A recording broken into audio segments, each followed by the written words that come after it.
আসসালামু আলাইকুম ওয়া রাহমাতুল্লাহি ওয়া বারাকাতুহু। নাহমাদুহু ওয়া নুসাল্লি আলা রাসূলিহিল কারীম, আম্মা বাদ। আলোচ্য বিষয় পরচুলা ব্যবহার করা।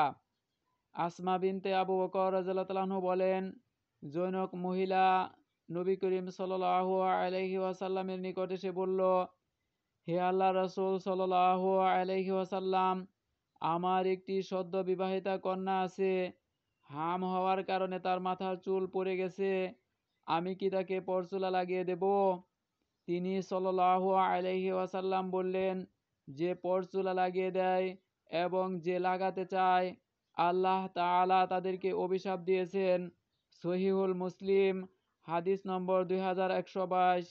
জাবির বিন আব্দুল্লাহ রাদিয়াল্লাহু তাআলা আনহু থেকে বর্ণিত, তিনি বলেন, নবী করিম সাল্লাল্লাহু আলাইহি ওয়াসাল্লাম মহিলাদের মাথার চুলে কোনো কিছু সংযোজন করার জন্য ধমক দিয়েছেন।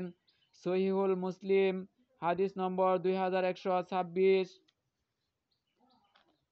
সুতরাং মহিলাদের পরচুলা লাগানো সম্পূর্ণরূপে নিষেধ। আল্লাহ আমাদেরকে ইসলামী আদর্শ জীবনের সব ক্ষেত্রে বাস্তবায়ন করার তৌফিক দান করুন। আমিন।